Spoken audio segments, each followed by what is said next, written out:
Maging ang Baguio Cathedral ay maglalagay na ng kontrobersyal na Team Buhay at Team Patay posters na unang nilabas ng Diocese of Bacolod. Sakto rin namang nakatakdang mga kampanya ang Team Pinoy at United Nationalist Alliance sa Baguio City mamaya. May ulat on the spot si Jam Cesante. Jam? Yes, Maris, pati dito sa Baguio Cathedral, meron na rin nakapaskil na tarpaulin kung saan nakalista ang mga tinatawag ng simbahan na Team Buhay at Team Patay.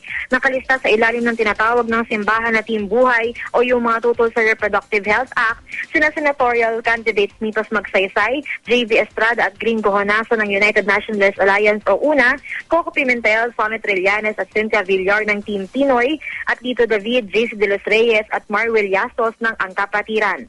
Nilista rin ng simbahan bilang Team Buhay ang mga party list na Buhay, Pro-Life at Ang Pamilya.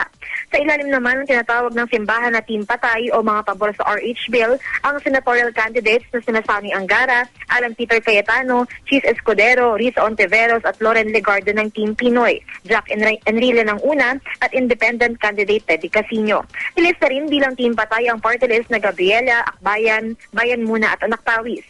Sabi ng parish priest na si Father Emmanuel Pelayo, ang naglagay ng TORP ay ang Commission on Family and Life dito sa Baguio City. Mariing tinututulan ng simbahang Katoliko ang pagkakapasa ng reproductive health law na nag-oobliga sa gobyerno na gawing accessible ang reproductive health services, kabilang na ang artificial family planning methods. Naunang magpaskil ng Team Buhay, Team Patay TARP ang San Sebastian Church sa Bacolod City. Kasalukuyang nakabinbin sa Korte Suprema ang kaso ukol sa legalidad ng pagpaskil ng naturang TARP sa Bacolod City na ayon sa COMELEC ay labag sa regulasyon ukol sa laki ng campaign materials.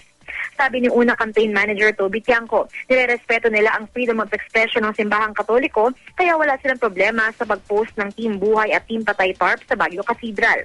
Sagot naman ng Team Pinoy, nirerespeto rin nila ang sentimiento ng mga naglagay ng TARP pero hindi naman daw usapin ng RH ang eleksyon at dapat daw tingnan ang mga kandidato as a whole. Dagdag pa ni Liberal Party spokesman Erin Tanyada, wala daw siyang nakikitang problema na idudulot ang Team Buhay at Team Patay poster sa kanilang kampanya.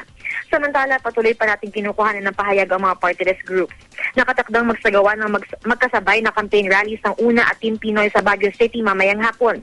Ito ang unang pagkakataon na magsasagawa ng campaign activity sa isang lugar sa parehong araw ang magkatunggaling mga koalisyon. At yan muna ang latest mula dito sa Baguio, Maris. Maraming salamat, Jam Cesante.